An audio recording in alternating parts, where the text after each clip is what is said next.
우리가 어떤 일을 하면 대부분이 그 일의 목적이 있습니다. 환호를 하는 이유나 목적이 있고요. 또 눈물을 흘리는 또 이유나 목적이 있지요.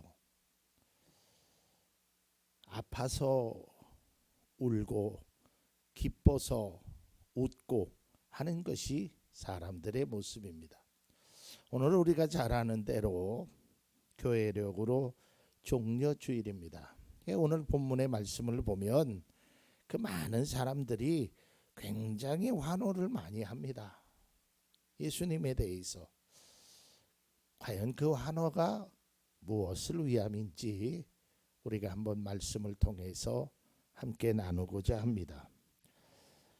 이 종려나무는 성경에서 의나 아름다움 또는 승리 등을 상징합니다. 그런데 우리가 오늘을 종려주일이라고 말하는 것은 당시에 예수님께서 예루살렘에 입성하셨을 때 많은 사람들이 환영의 뜻으로 종려나무 가지를 흔들었다. 그것이 유래되어서 종려주일이라고 지금까지 지켜오고 있습니다. 예수님께서 공생의 기간 동안 활동하신 곳이 크게 두 장소가 있습니다. 그 첫 번째는 갈릴리입니다. 거기서 공생애를 시작하셨고 대부분의 시간들을 그 속에서 병도 고쳐주시고 또 오병이어의 기적도 나타나시고 등등의 여러 가지 일들을 행하십니다. 그리고 또 다른 장소 하나가 바로 오늘 본문의 예루살렘입니다. 예루살렘은 시간상으로 굉장히 짧은 시간에 사역을 감당하셨지만 여기에는 굉장히 깊은 의미에 또한 구속사적 의미로 굉장히 중요한 장소입니다. 자, 오늘 본문을 비롯해서 이 복음서의 네 곳이 다 예루살렘에 입성하는 장면이 기록되어 있습니다. 마태복음은 21장이고요. 누가복음은 19장이고 요한복음은 12장에 있습니다. 자, 이 내용들을 종합해 보면 이렇게 됩니다. 이제 6월절이 시작됩니다. 1년에 한 번. 그래서 6월절 되면 당시에 그 많은 사람들이 외지에서 살았던 사람들이 예루살렘으로 모입니다.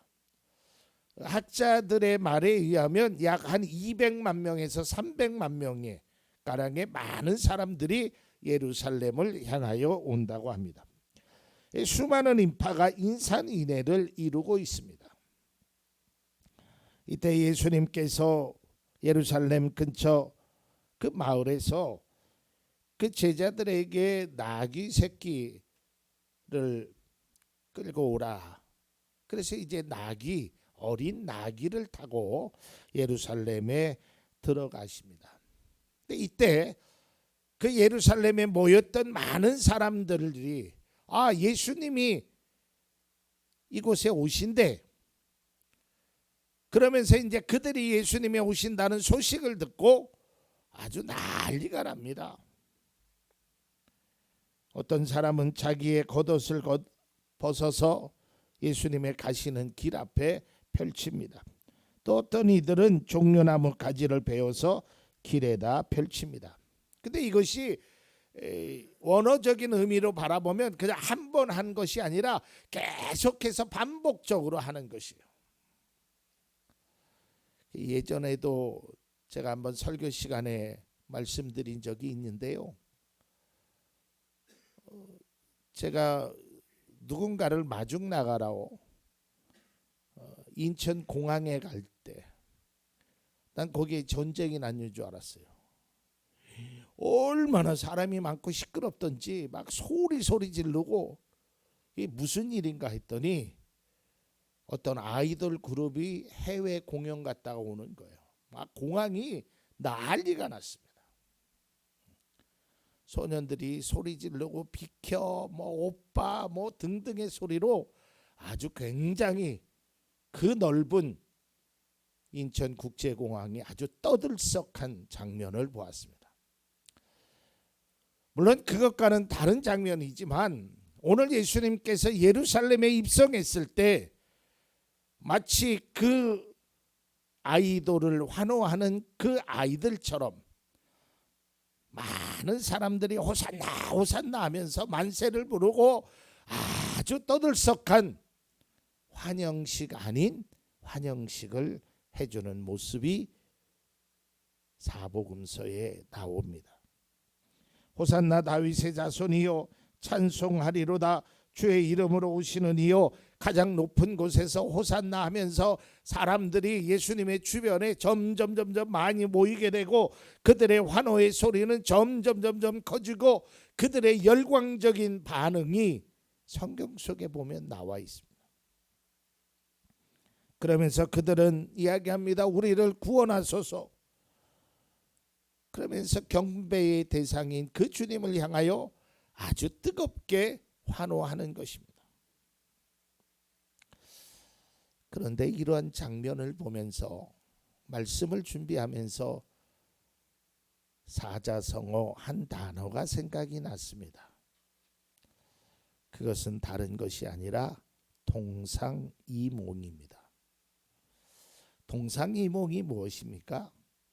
같은 침상에서 잠을 자고 있지만 서로 다른 꿈을 꾼다는 의미죠. 다시 말해서 함께 가고는 있는데 생각이나 목표가 다르다는 거예요. 지금 예루살렘으로 향하여 가시는 예수님, 그 주변에 있는 사람 같은 방향으로 가고 있어요.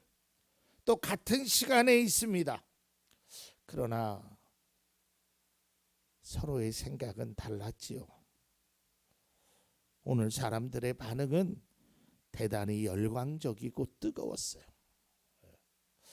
그런데 제가 사복음서를 다 보고 이 말씀을 묵상하면서 뭘 발견할 수 있었냐면 그 뜨거운 반응에 예수님은 손 하나 흔들어 주지 않았어요.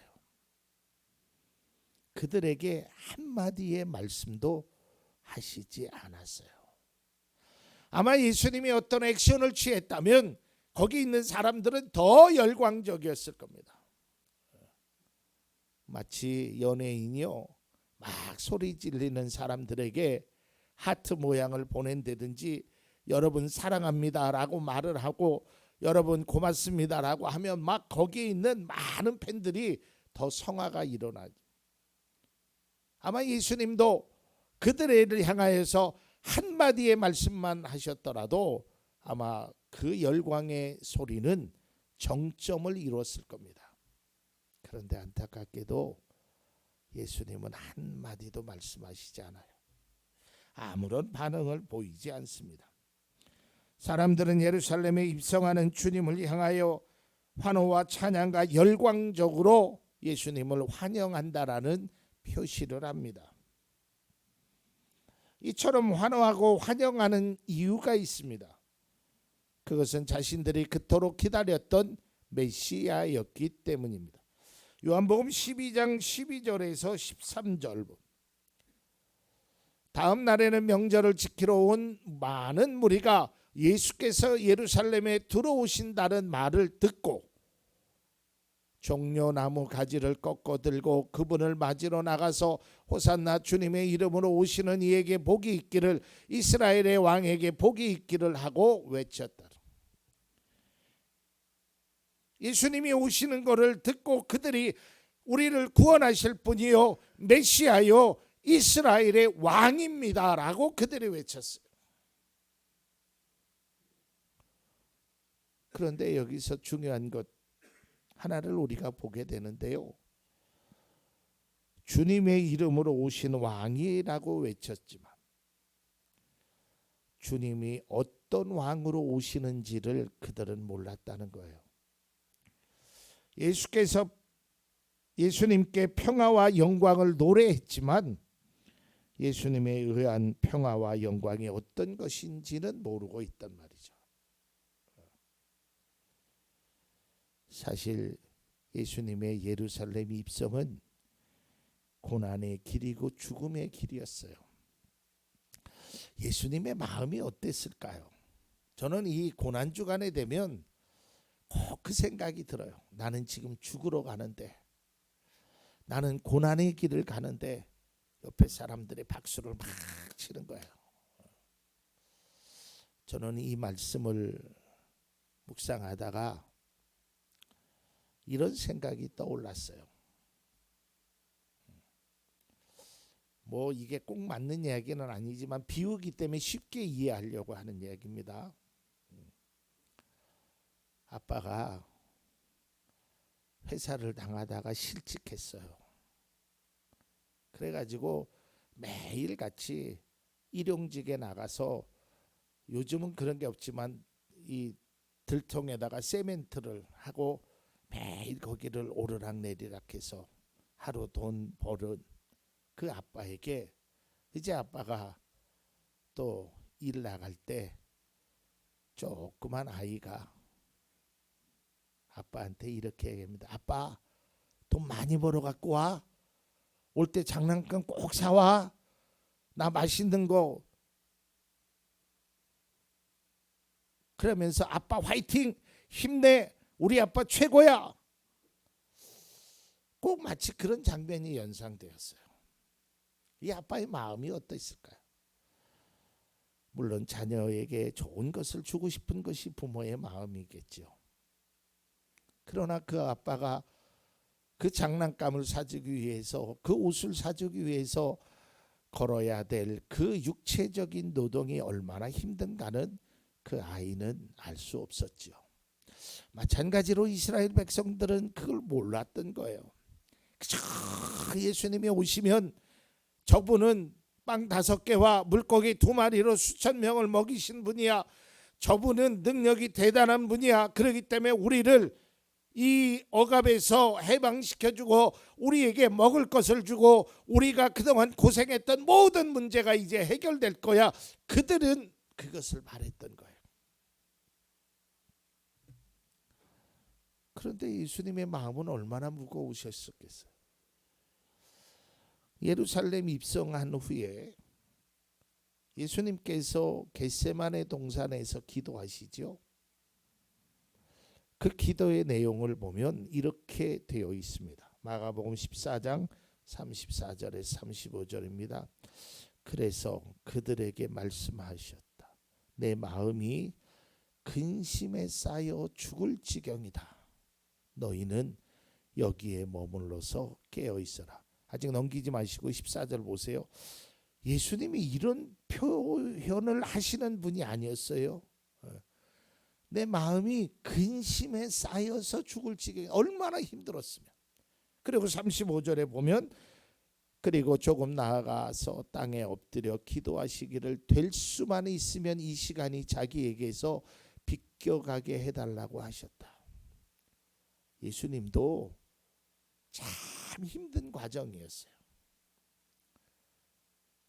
이런 과정의 길을 걸어가시는 분에게 박수를 치고 환호를 하고 열광적으로 외치는 겁니다.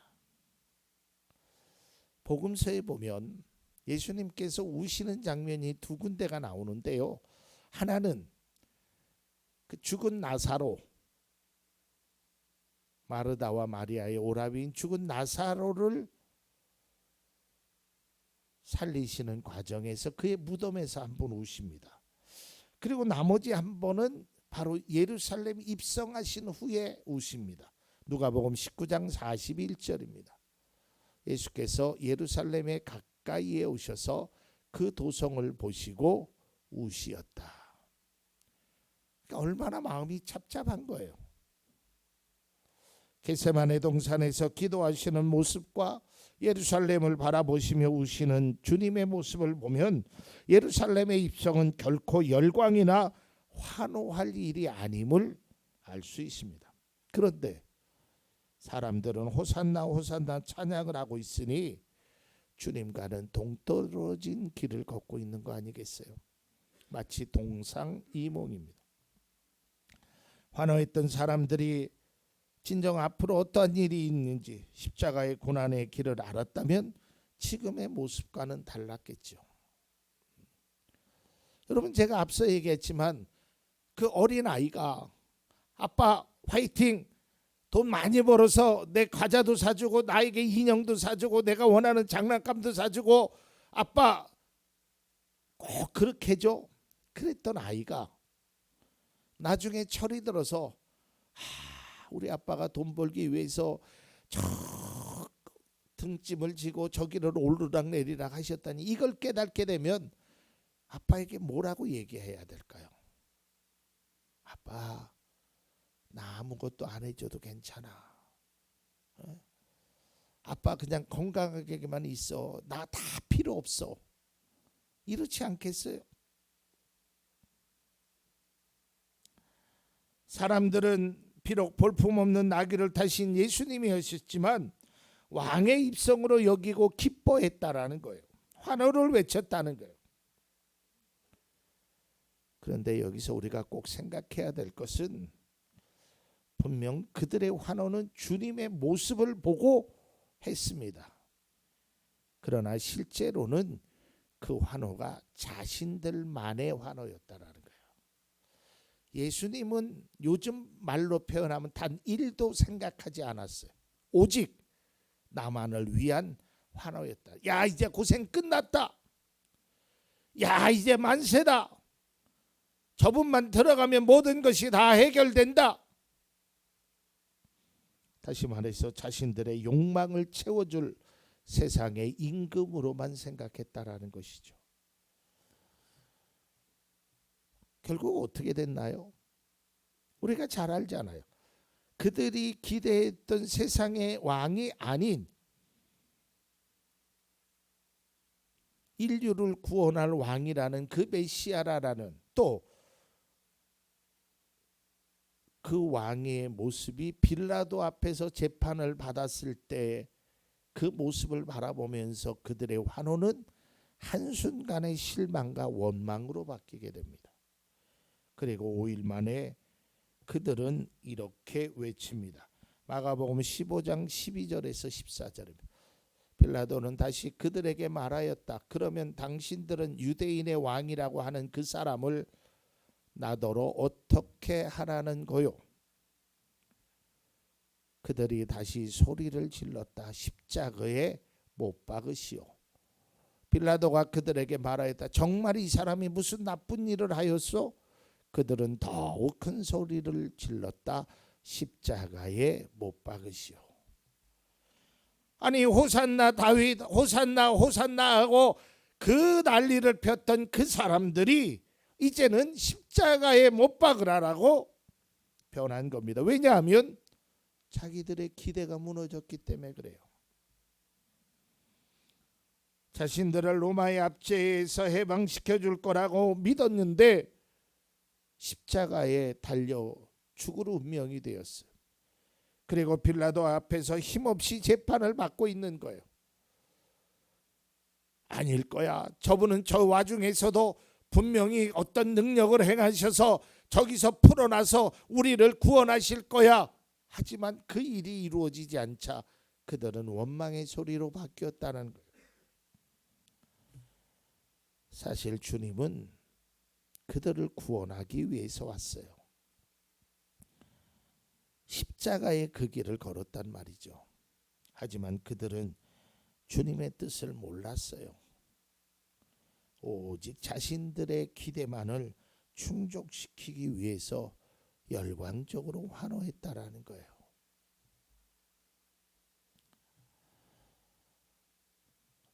마치 어린아이가 부모의 그 상황을 전혀 모른 채 오직 내가 가지고 싶은 것만 갖고 싶은 그 생각 하나로 아빠에게 화이팅을 하고 아빠 사랑해요라고 하고 아빠 볼에다가 뽀뽀를 해주는 그 철없는 행동, 그것이 바로 이스라엘 백성들의 행동이었다는 것이죠. 이제 말씀을 맺고자 합니다. 오늘날 많은 그리스도인들이 주님을 찬양하며 때로는 환호와 기쁨으로 경배를 드리죠. 요즘도 제가 가끔 유튜브에 보면 뭐 목요일이나 화요일이나 금요일이나 큰 교회에서 그 찬양만 집회를 하는 그런 모습을 유튜브를 통해서 봅니다. 그들의 찬양은 얼마나 뜨겁고 얼마나 은혜가 되는지 몰라요. 그 찬양이 나쁘다는 것이 아닙니다. 그 뜨거움이 결코 잘못되었다는 것이 아닙니다. 중요한 것은 그 찬양과 그 뜨거움과 그 환호가 누구를 위함이며 무엇을 위함이냐라는 겁니다. 한 번쯤 우리가 뒤돌아봐야 합니다. 나의 신앙이 우리가 주님을 바라보면서 신앙생활하는 것이죠. 그러나 모든 초점이 나에게만 맞춰주고 나의 기대와 나의 욕망만으로, 다시 말해서 나의 부모님은 나에게 용돈을 주는 분, 나의 옷을 사주는 분, 나에게 무언가를 주시는 분, 이거로만 자녀가 생각한다면 참으로 안타까운 일 아니겠습니까? 그런데 우리가 주님을 바라보면서 주님은 내 기도에 응답해 주셔야 되고, 주님은 내가 달라는 거 주셔야 되고, 주님은 내 건강도 책임져 주셔야 되고, 내가 기도하는 모든 것, 그래요. 틀린 말이 아니에요. 그렇게 해 주십니다. 그러나 그건 많이 전체 신앙은 아니라는 거예요.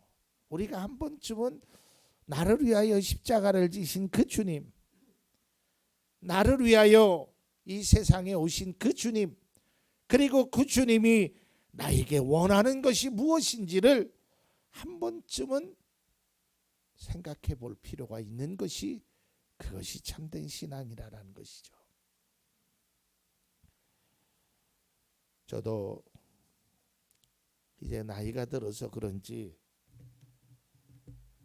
또 저하고 이렇게 함께 대화를 나누는 분들이 이제 제 친구들도 그렇고 대체적으로 연령들이 다 높잖아요. 다 이제 부모 세대지요.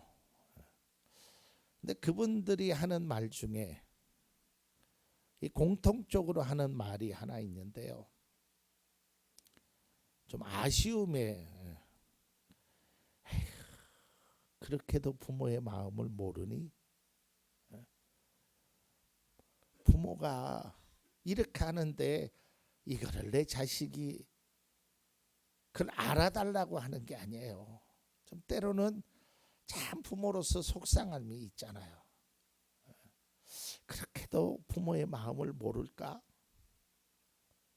나는 너에게 이렇게 해주길 원하는데, 내가 바라는 것은 이런 것인데, 그 부모의 마음을 몰라줬을 때에 그러한 서운함을 가끔 이렇게 토로하는 제 친구들도, 또 주변에 만나는 사람들도 그런 이야기를 해요. 그래요. 제가 부모의 입장도 돼보고 자녀의 입장도 돼보니까 참 그 부모의 마음을 점점 더 이해하게 되죠. 우리가 육신의 부모도 그런데 또 영적인 그 주님에 대해서 주님이 우리에게 만일에 이렇게 말하신다면 우리는 뭐라고 대답하겠습니까? 오늘 안수 집사님이 주님 내게 오시면 뭐라 하실까? 주님이 내게, 얘야, 너는 내 마음을 좀 알겠니? 내가 너를 향한 그 사랑, 이걸 좀 알겠니? 내가 십자가의 길을 왜 졌는지 너는 알겠니? 라고 물으신다면 우리는 뭐라고 대답할 것인가? 주님은 우리를 위하여 십자가를 지셨습니다. 그런데 그 십자가를 지시러 오는 그 과정 속에서 많은 사람들의 주님을 향한 환호가 그들의 기대에 충족하지 못하게 되자 분노와 좌절로 바뀌었죠. 우리는 결코 주님을 향한 그 환호가 분노와 좌절로 바뀌어서는 안 됩니다. 또한 왜냐하면 주님은 우리를 사랑하시고 끝까지 우리와 함께 하시는 분입니다.